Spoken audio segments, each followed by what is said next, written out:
It's a great honor for us to have former Vice President of the United States, Al Gore, join us this afternoon for a discussion on a range of questions that have been prepared by students and faculty of Columbia Business School. For those of you who know of Vice President Al Gore's great passion and commitment to the issues of sustainability, he needs no introduction. So please join me in welcoming Vice President Al Gore.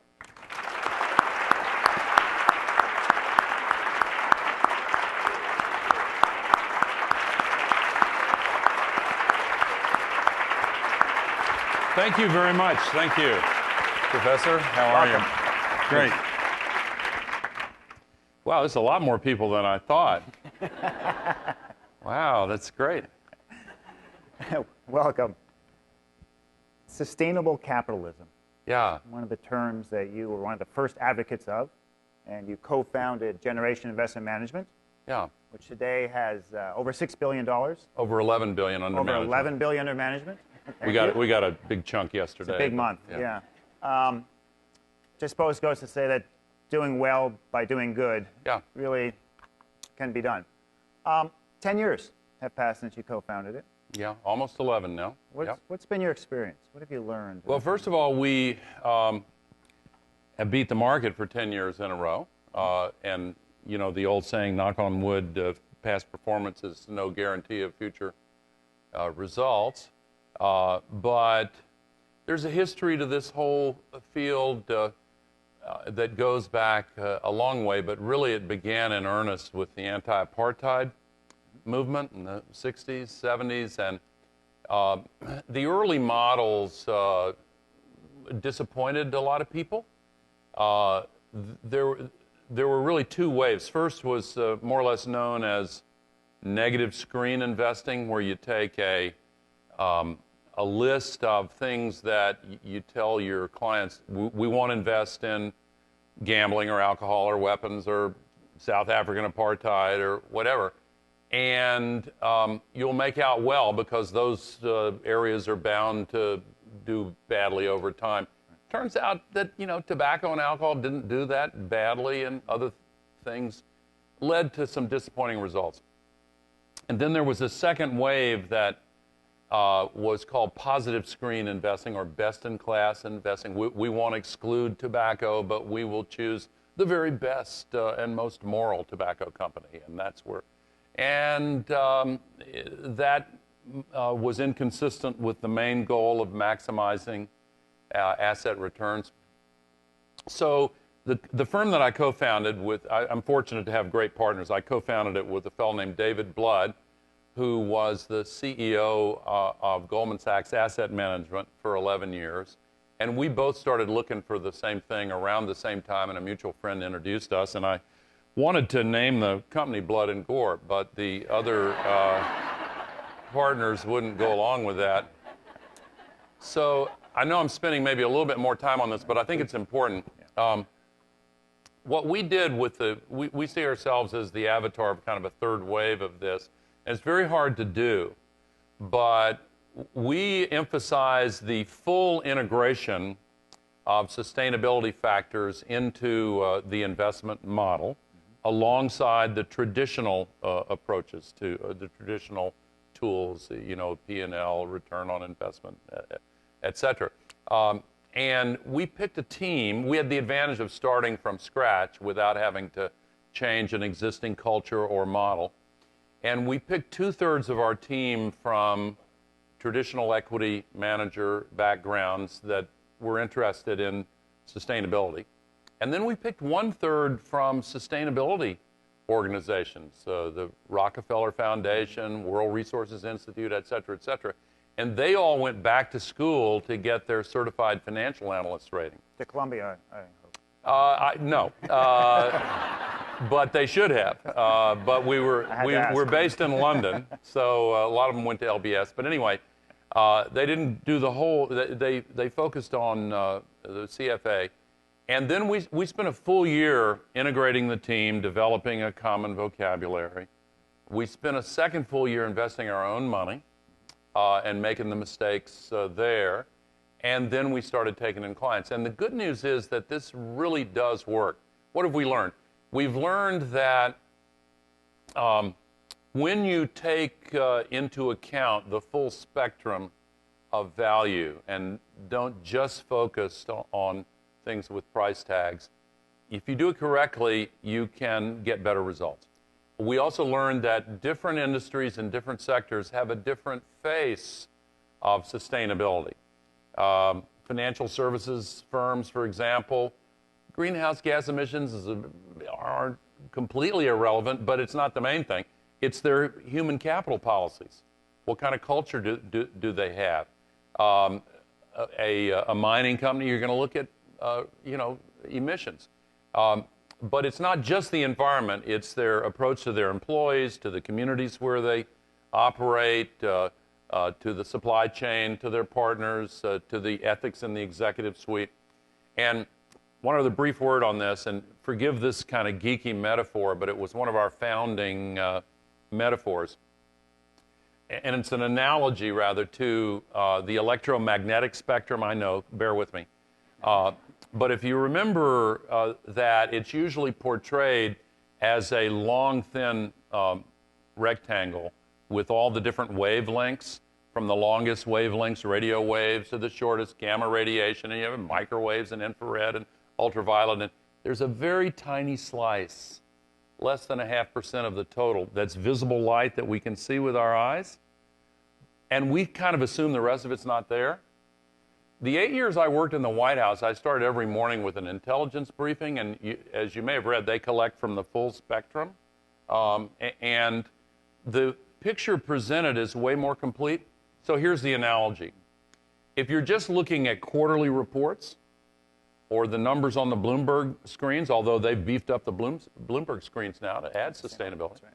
But if you're just looking at things with price tags, you're missing a lot. And if you assume that everybody else is only looking at that, that used to be true. It's not true anymore. And when you focus intently on something, that actually hurts your ability to see what you're not focused on. How many people here have seen the video on the internet of the a dozen or so people half in white shirts, half in black shirts, passing a medicine ball around? How many people have seen that? Okay, so the rest of you, I'm going to ruin it for you. But it's a real study, and it's a video that encapsulates it. So they have half the people in white, half in black, and they're passing a medicine ball. And you watch this video, it's 2 minutes or so. Your task is to count how many times people in white shirts touch the ball. And they mill around and pass the ball around, and then it's done. What's your answer? 15, 16, 14? Okay, the answer is 15. Did anybody see the gorilla? 90% of the people who watch this don't see the gorilla. But when they roll it back and put it forward, and then in slow motion, you see, pardon me for getting up here, somebody in a big gorilla suit walks right into the middle of the circle, turns toward the camera, beats his chest, and walks out of the circle. So why don't people see it?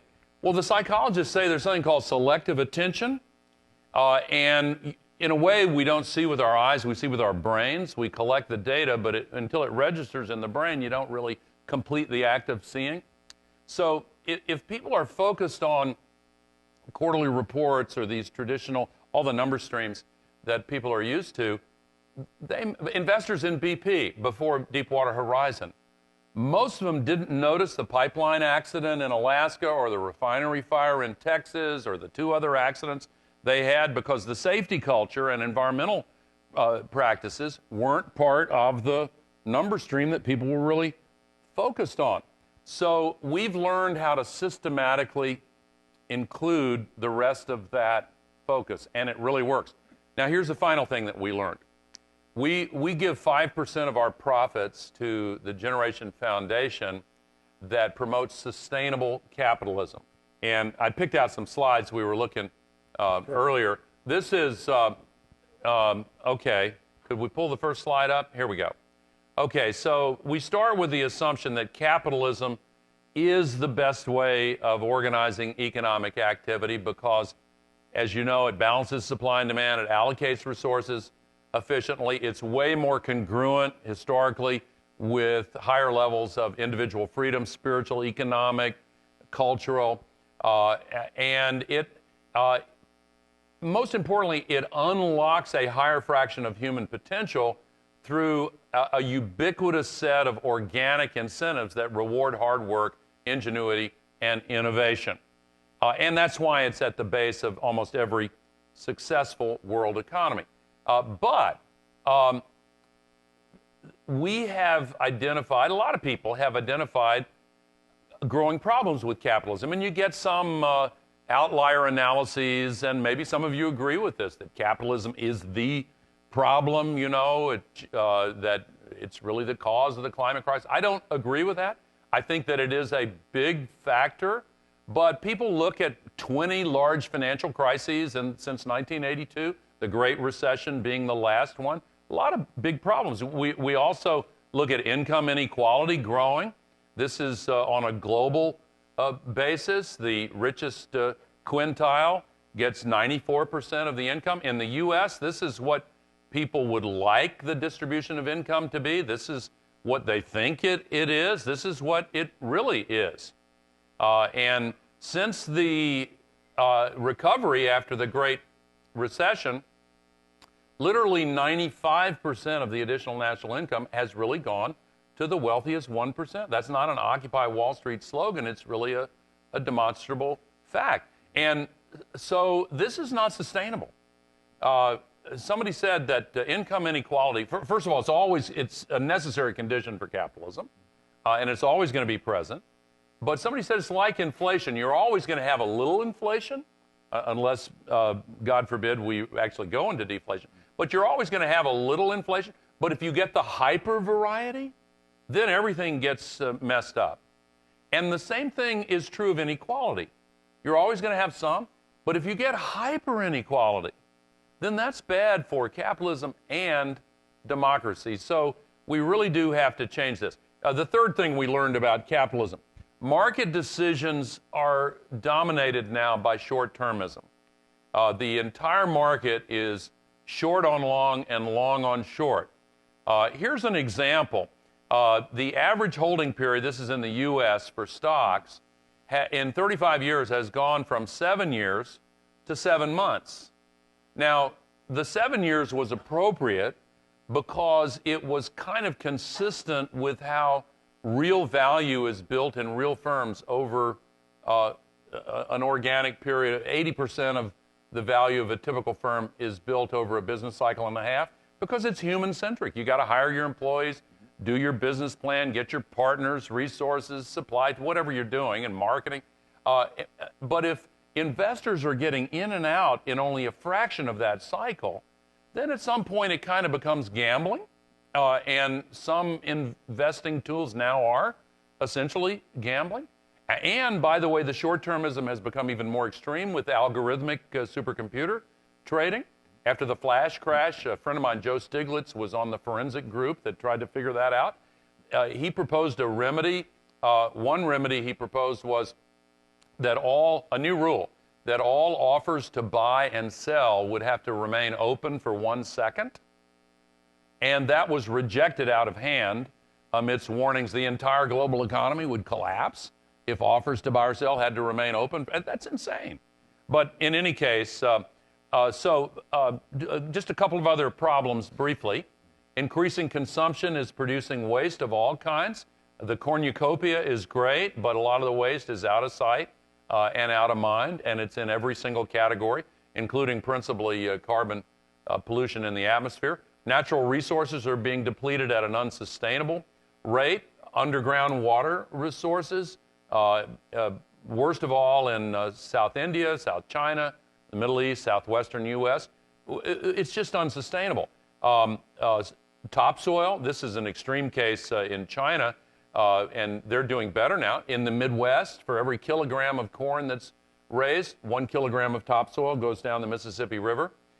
Forests are being depleted at a rate of 1 football field every second. The living species that live there. We've lost half of the animals in the world in the last 40 years, and we're in danger of losing half of the living species this century. Amphibians, for example, have been around for a quarter of a billion years. They survived when the dinosaurs didn't. So we really need to address these problems, and I think part of the solution is to reform capitalism, not to go back to the arguments of the 20th century to explore forms of statism of the left or the right that don't work for a variety of reasons we don't have time to go into, but really keep the value of capitalism, apply it to these great new ventures like social enterprises, use the strengths, but have reforms that address the weaknesses. Terrific, terrific. Climate change. You mentioned carbon emissions as one of the, can I use the word gorillas in capitalism? Yeah. It's a gorilla in the room. It's a gorilla in the room. You've been a real leader on the issue of climate change, and you participated last month in the climate march here in New York City. I did, yeah. 400,000 people. Yeah. One of the largest marches ever in New York City. Yep. What are the implications of 400,000 people marching? Are we at a tipping point? Is public opinion finally shifting on this issue? Yeah, I think so. Now, I will have a caveat to that. I have seen the El Dorado tipping point in the past, and it kind of receded over the horizon. But I think we really are at the tipping point. The metaphor of the tipping point kind of implies a sharp, you're going in one direction and then there's a sudden change. Some tipping points are kind of rounded, and I think that we really are in a period of systemic change. I think that there are two questions people have to have answered. One is, do we really have to do this? We've had 150 years of carbon fuels. They're 85% of all the energy used in the world now. They're part and parcel of all these great new conveniences we have. And do we really have to do it? Well, Mother Nature is pretty persuasively answering that question. These climate-related extreme weather events are 100 times more common now than 30 years ago. The whole water cycle of the world is being disrupted with much more evaporation of water vapor off the oceans. The warm air holds more, so you get these incredible downpours. You get snowmageddon here in the Northeast. You get, in my hometown of Nashville, we had a so-called once-in-a-thousand-year event, and thousands of my neighbors lost their homes and businesses. None of them had insurance because it had never flooded. Last week in Genoa, there was, I think, 10 inches of rain in 3 hours. Last spring in Pensacola, Florida, they had 2 feet of rain in 26 hours. And there have been freak events in the past, but these are now happening with regularity. 2 days ago, 200 people killed in Sri Lanka in a mudslide. In the spring, more people killed in the mudslides in Afghanistan than in the entire previous year of the war there. I could go on with a list of them. In Pakistan, the flood displaced 20 million people. And Superstorm Sandy here, when Sandy came across the windward areas of the Atlantic toward this island, it crossed areas of the Atlantic that were 9 degrees Fahrenheit warmer than normal. When the super typhoon Haiyan crossed the windward areas of the Pacific 1 year ago to hit the Philippines, they were more than 5 degrees Fahrenheit warmer than normal. So it became the strongest storm ever to make landfall in history. 4 million homeless refugees. So we're still putting 110 million tons of global warming pollution into the atmosphere every day. And the atmosphere is very thin. We're using it as an open sewer. When we tell people, you want to just put it up, fine, no problem, just go ahead. Well, the cumulative amount of man-made global warming pollution there now traps as much extra heat energy every day as would be released by 400,000 Hiroshima-class atomic bombs going off every day. That's a big planet, but that's a lot of energy. Now, the first question, is it real, do we have to do something, is being answered. The second question people have to have answered is, okay, if we decide to do something, can we do it?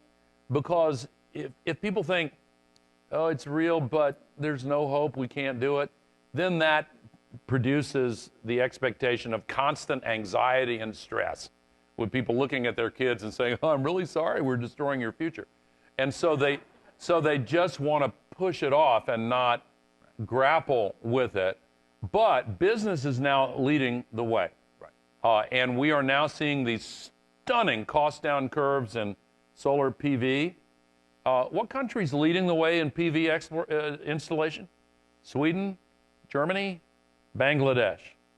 2 panels installed every minute, night and day, on average. We're seeing an explosion of leapfrogging in the developing world.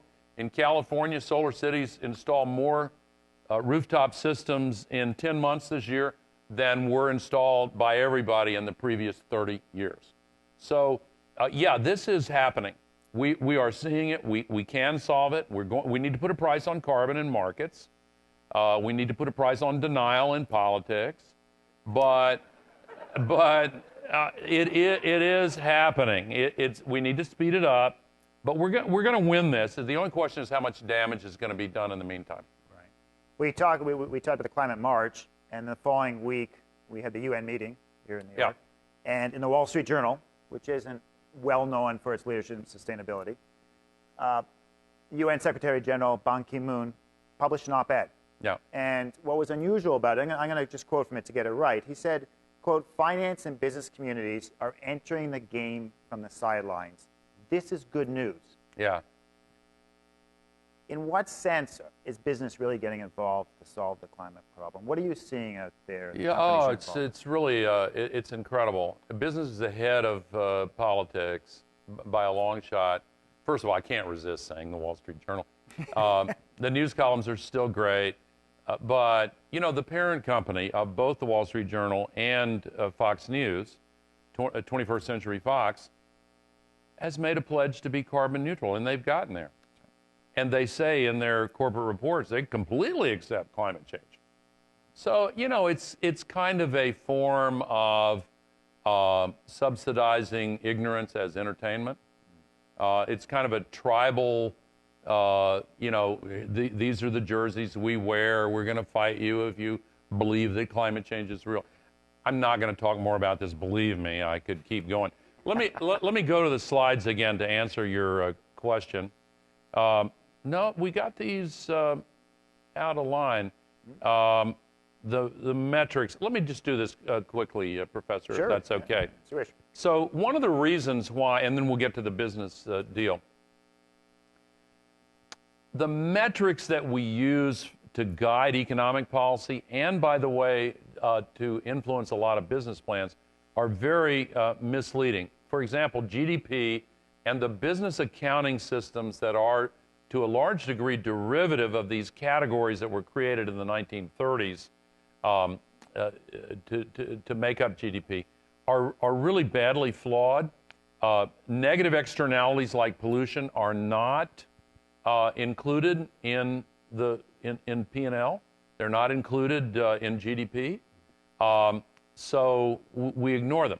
Incidentally, positive externalities are excluded also. So if a country or a community invests in education or mental health care or family services, that's an expense. The benefits come rolling back in over the years, but they're not measured as positive values. The depletion of resources, we talked about that, not measured. The distribution of incomes and net worths not measured. All of these costs of carbon pollution are completely unmeasured. But let me go on to the business. Let's see. Wait a minute. I don't know. We got these a little bit out of order somehow. That's my fault. Earth Inc. This is one pharmaceutical product right here. This is these are all the countries that make up 1 cup of Starbucks. Of the 100 largest economies in the world, 53 are multinational corporations now, and both automation and artificial intelligence and 3D printing, they're really changing the game dramatically.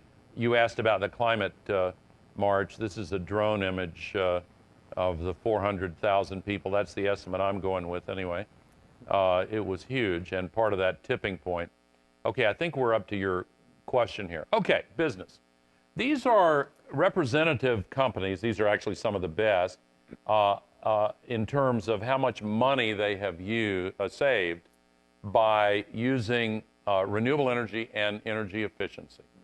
And a lot of, like Walmart, they got into this for other reasons. A lot of these companies are consumer-facing businesses that started getting interest from their customers, from their boards, from their families. And once they got into it, they went, holy cow, we can save huge amounts of money on this. And now it is self-reinforcing, and any executive team that does not deploy energy efficiency now is really guilty of malpractice. And increasingly, any firm that doesn't explore renewable energy and distributed energy resources is guilty of it. The private sector is providing 2/3 of the financing for the transition to a low-carbon economy, and it is definitely a business opportunity. Warren Buffett's not known for making too many dumb decisions in markets.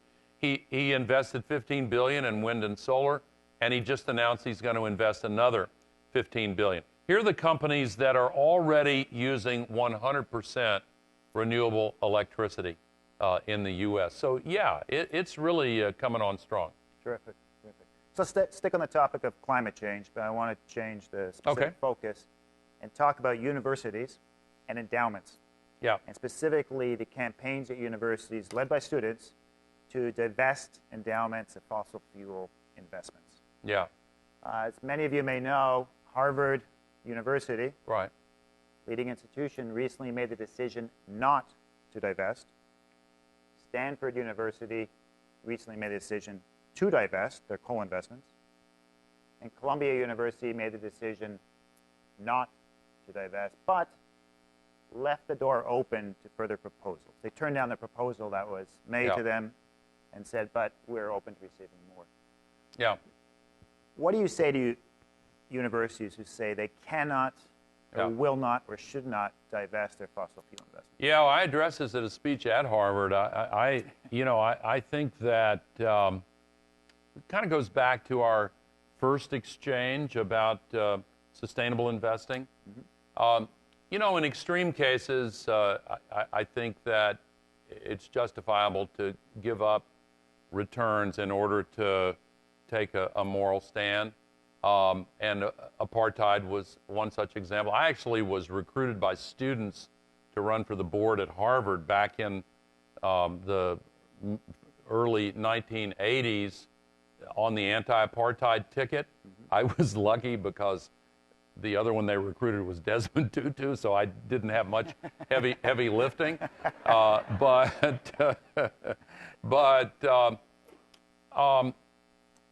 make a different case. I think that the right decision is to divest from carbon assets for business reasons. And let me use an analogy. You remember the subprime mortgage crisis. Well, you guys are young, so maybe you really don't remember that. So it wasn't that long ago, but in the last go-go period of banking, here in the U.S., you can read the book The Big Short by Michael Lewis, which is a great read anyway. But okay, so they decided, a lot of banks, to give mortgages to people who couldn't pay them off. A stripper in Las Vegas got 7 home mortgages, couldn't pay a single one of them. Now, when I made my first mortgage, I don't know, geez, a long time ago, 40 years ago, I sat across the desk from a banker named Walter Glenn Birdwell Jr. I'll never forget the experience. He asked me a long series of questions in writing while I was filling it out while he's asking. And all of them were designed to boost his confidence that I would be able to make the monthly payments. And then when I survived that, I had to write a check for something called, some of you may remember this, it was called a down payment. And so these 7.5 million subprime mortgages no down payments, no credit checks. What were they thinking? Here's what they were thinking. That if they made millions of those and bundled them together and securitized them with a phony baloney insurance product that was also fraudulent, and then sold them off into the global marketplace, then the risk would magically be washed away. Well, as soon as market conditions tested that proposition, the market just suddenly collapsed. And people said, oh my God, they can't pay these mortgages. And so they all just went bust. And that caused the credit crisis, essentially a global run on the banks. And the Great Recession was fast following. Now, why am I telling you this story? We now have $21 trillion of subprime carbon assets in the global economy. Their market value is based on the assumption that they're all going to be burned. Well, the assumption that all those carbon assets are going to be burned is even more ridiculous and absurd than the assumption that that stripper in Las Vegas was going to make 7 monthly mortgage payments every month on the 7 houses she bought in Las Vegas on a small salary. It's ridiculous. If we could go back to the slides, I'll show you why. Let's see if we have the right one teed up here. Yeah, okay. So this is kind of a complicated graphic, but bear with me.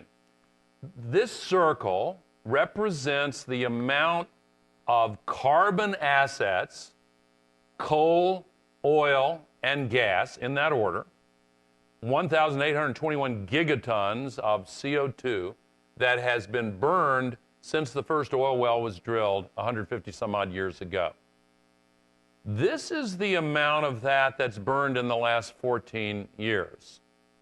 So we're burning more on a regular basis. Okay, next circle represents the amount of proven carbon fuel reserves that are in the ground and on the books right now. I said $21 trillion worth.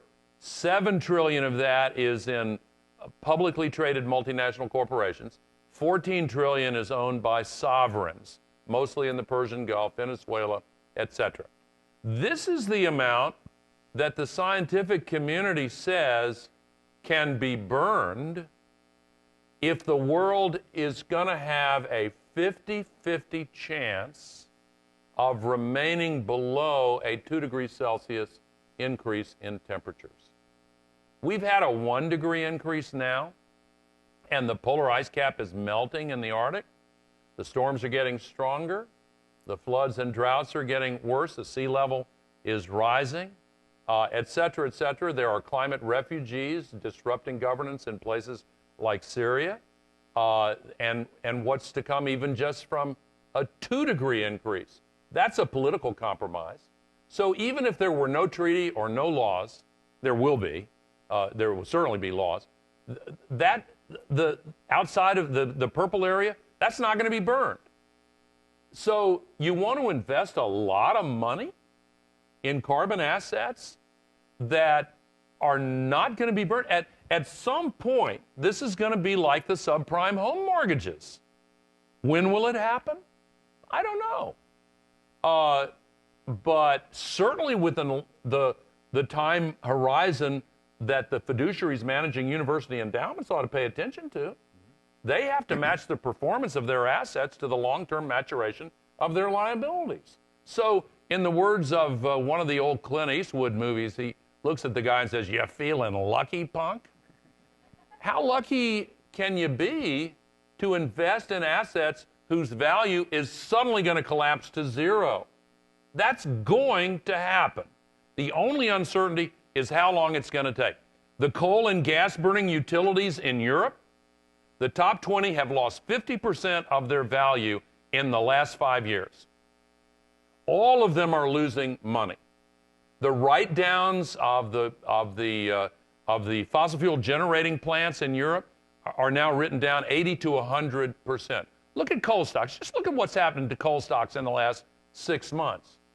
It's ridiculous. Now, if we're focused on short-term market fluctuations, you can get into carbon assets and gamble that you can get in at a slightly lower price and ride this noise cycle and get out and make a little money. But if you're really serious about managing assets for the long term, on behalf of universities, for example, you need to get out of this stuff. And it's not necessarily an all or nothing deal.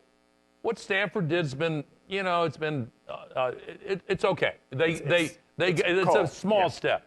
But, coal and tar sands, come on.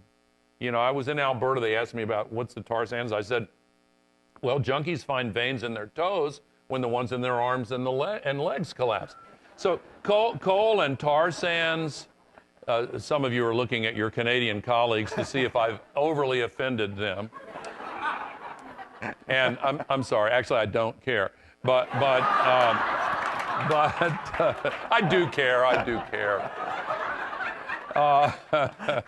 but, oil and gas, they say, is a bridge fuel. Not really. We don't have time to go into that. The methane leakage in the production process outweighs all the so-called advantages. So I think that the divestment decision is almost a no-brainer. And students who want to demonstrate at Columbia, for example, to go forward on this, you'd be for that, wouldn't you? Yeah. I don't think that answer made the transcript. I think that there was, I'm sorry, I'm joking with you. Go ahead. Divestment, good. Economic, it's on the transcript. Economic growth. The argument that's made is, yes, Vice President Gore, you're absolutely right, but we need to continue to grow our economies. We need to move world economies forward. We cannot do that and reduce greenhouse gas emissions at the same time. Are there examples? Can we do that? Yeah, absolutely.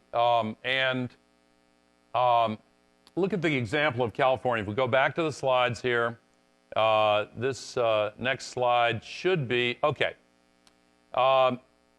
In the late 70s, California implemented policies that are now being discussed on a nationwide basis. This shows the use of electricity in California per person. It's kilowatt hours per person. This shows in the nation as a whole. Now, the economic growth in California was comparable to the nation as a whole. What happened? They instituted efficiency measures that allowed people and businesses to save a lot of money. The oil minister of Saudi Arabia decades ago made the famous statement that the Stone Age didn't end because of a shortage of stones. It ended because there was something better. And the assumption that carbon-based fuels are the only basis for continued economic progress is just as silly. This cost-down curve that I mentioned before, both for solar and for wind, and most importantly of all for efficiency, is making it possible to have more economic progress with less energy consumption and less fuel consumption to produce the energy. By the way, the fuel for solar, we're not going to run out of. It's literally true that the Earth receives from the sun in 1 hour more energy than is required to run the entire global economy for a full year. I was at that meeting at the UN last month, and the CEO of the China Grid Corporation, they have 1.1 billion customers, he shared that statistic with me before I could use it in my talking points with him. It's been vetted. It's actually the fact. So as we get these marginal improvements in the efficiency with which we convert solar energy into usable electricity and energy, we're done. We can do that. Yeah. Well, on this topic of economic growth, you've expressed concerns on how we measure it. What do we mean by economic growth? And in fact, in your recent book, The Future, and again, I'm gonna quote from it if you don't mind. You write, feel free. Capitalism. Well, you haven't heard me quote yet. Okay. You say capitalism must be reformed.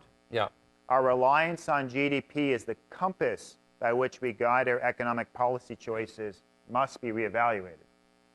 And just to back you up, more recently, your former Treasury Secretary, Bob Rubin, he wrote, quote, GDP is inadequate and misleading because it fails to account for significant externalities, beginning with climate change. Yeah. What do we do? GDP is not the right measure, or not the adequate measure. Do we see businesses moving beyond GDP? Do we see businesses trying new ways of evaluating their business opportunities? Ooh, well, first of all, GDP is a government measure, and the business accounting categories that most firms use are derived from those categories. It's important to look back at the history of this. GDP was first introduced in 1937 during the interwar period between and after the Great Depression is the key measuring point there, but to give policymakers better tools to avoid another Great Depression. The inventor was a man named Simon Kuznets, and he was honored for his achievement.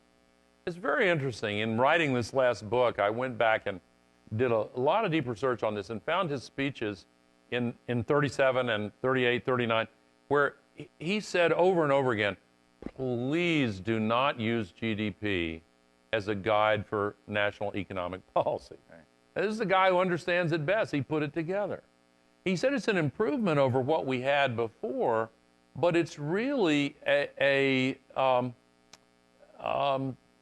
flawed measure. Whitehead wrote a long time ago about the fallacy of misplaced concreteness. We're wired to use heuristics or mental shortcuts, and if we find something that we think is a great proxy for an elaborate thought process, and we could just use that, we do, and yet it often conceals more than it reveals. And in this case, Kuznets said, this harks back to something I said a little while ago, but Kuznets said, look, it doesn't measure the negative externalities, doesn't measure positive externalities, doesn't measure distribution of income, doesn't measure the depletion of natural resources, unless we find a way to include those values in our measure of progress, then we're fooling ourselves. When I was back in the Senate, I got on the Joint Economic Committee, my final 2 years in the Senate, just to work on this issue. And we got started some work in the Treasury Department. And then when I became vice president, I was able, from 93 onward, to really push it. And we got an alternative system going. In the fall of 94, when the Gingrich Congress took over the House, they specifically they passed a law saying you can't spend a single penny on reevaluating GDP. And so the work came to a screeching halt. A lot of academics have continued it. The United Nations now has an effort underway, and in the current Treasury Department, they're looking at it again, but it's difficult.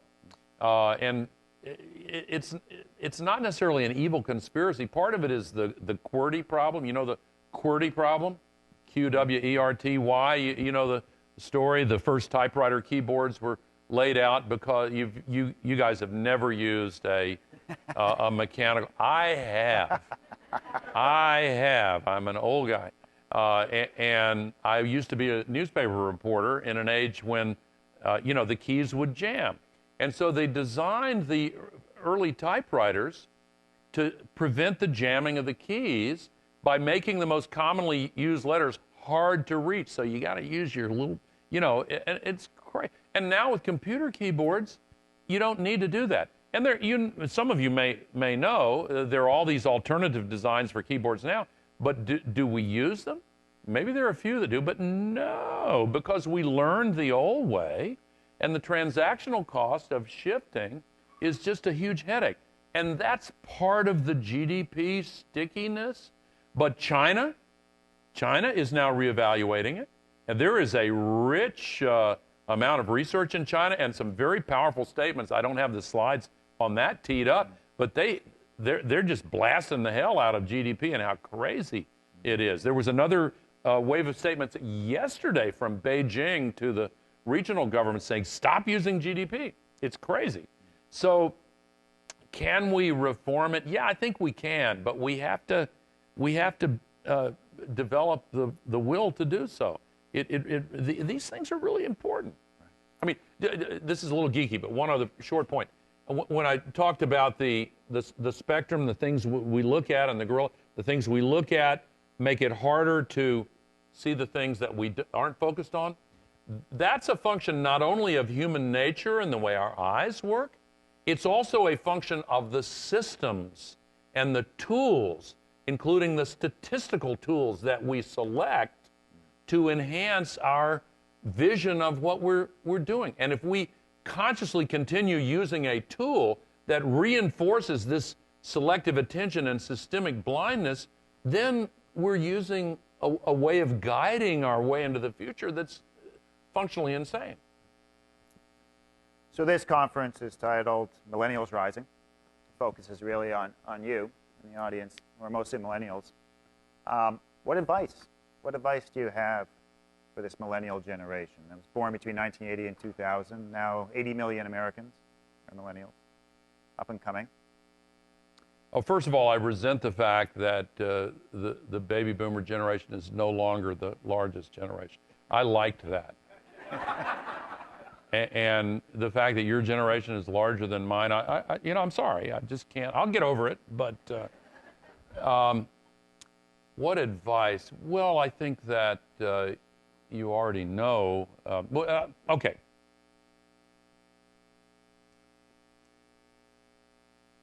There's another psychological phrase that the psychologists use along with denial and selective attention. There's a rarefied form of denial called system justification.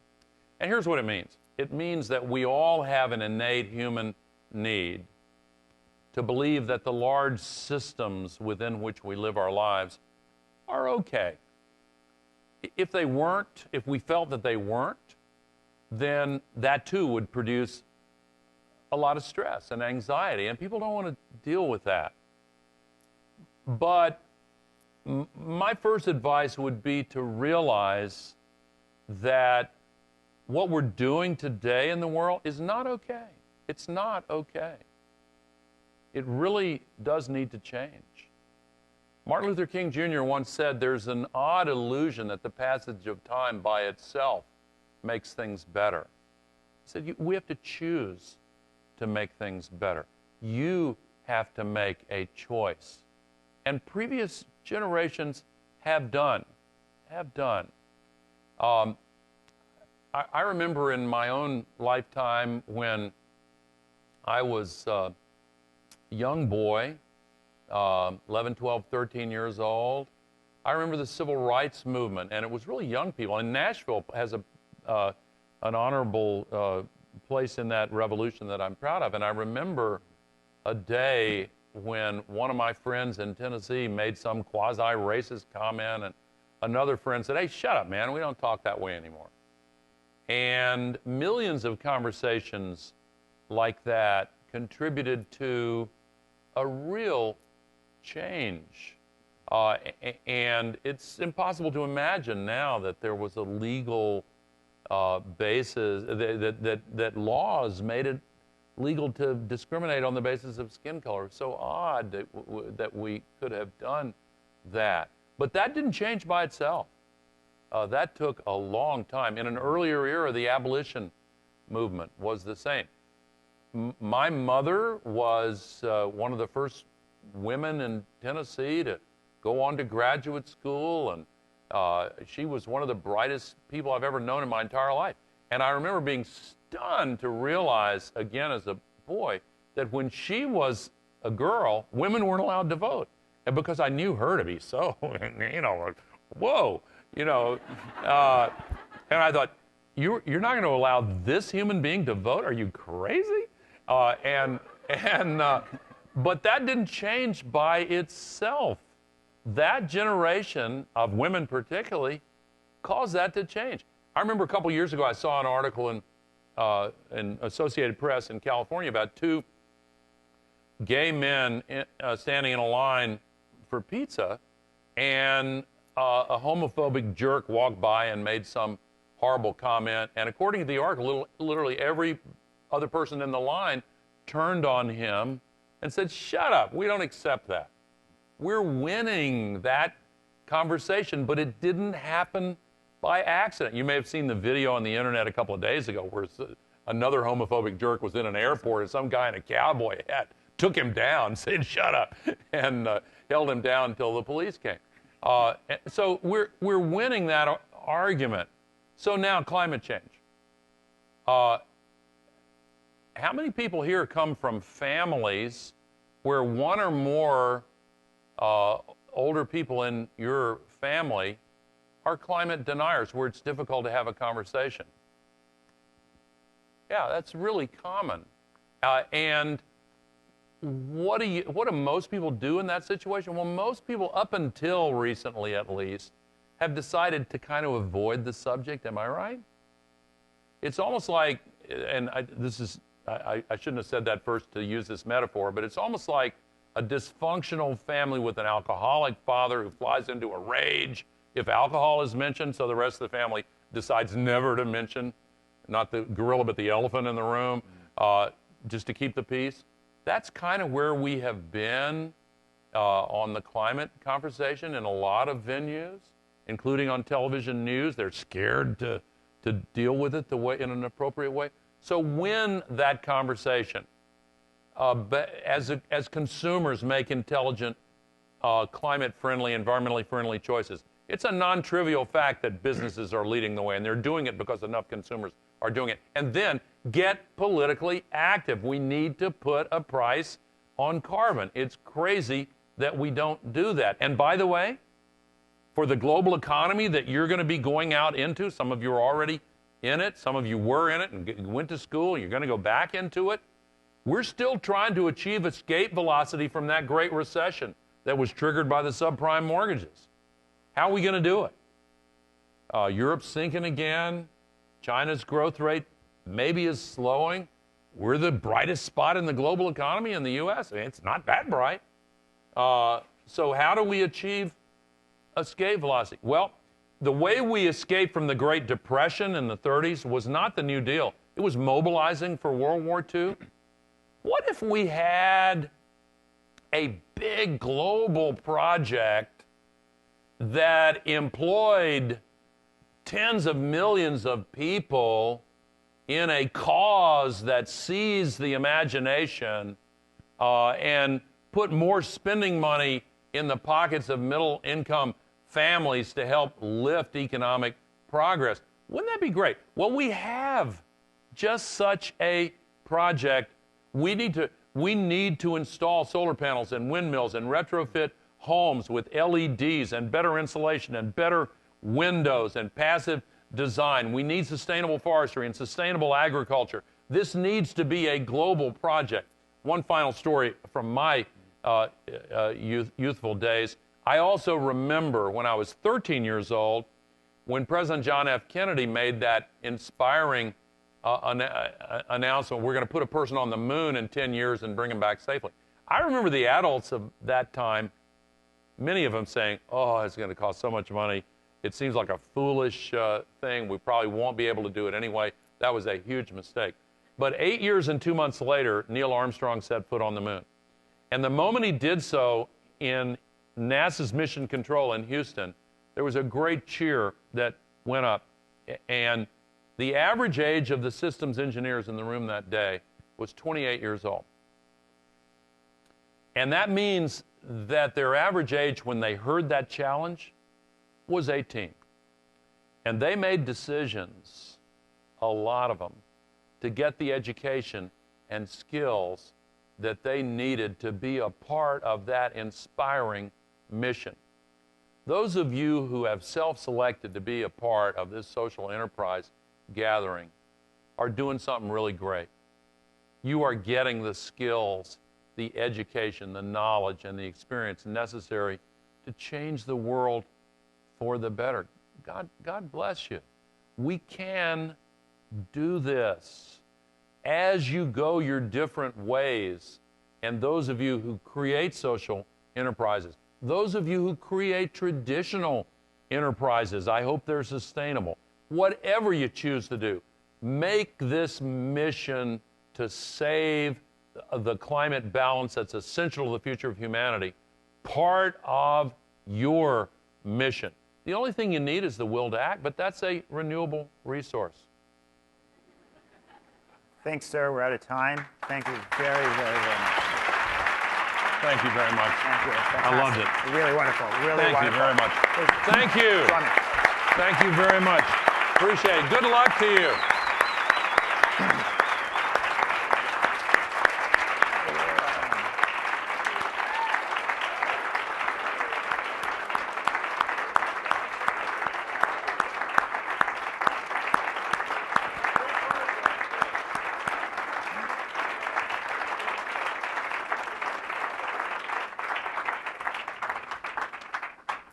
I want to thank all of you for your participation in today's conference. We've had tremendous turnout, tremendous participation in the conference today.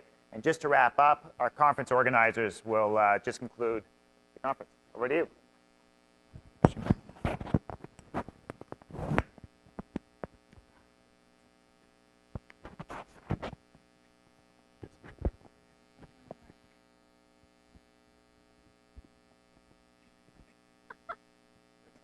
Sorry, technical difficulty. You know, I'll just stand next to you. Okay, all right. Okay.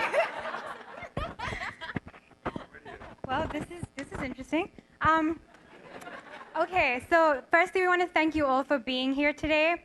This is Seema Balani, and I'm Amrita Subramanian, and we're the conference co-chairs for this year. So I guess just continuing off the conversation that we just had, as MBAs, we're both incredibly passionate about making a meaningful impact in the world with our skills. But we have often wondered how. And I think we often think of social impact on a grand scale, but really it is every day. It is every day you choose not to use a plastic bag. It's every day you choose to support a social startup somewhere across the world to fulfill its mission. It's every consumer decision you take to support sustainable companies who care about more than just their bottom line.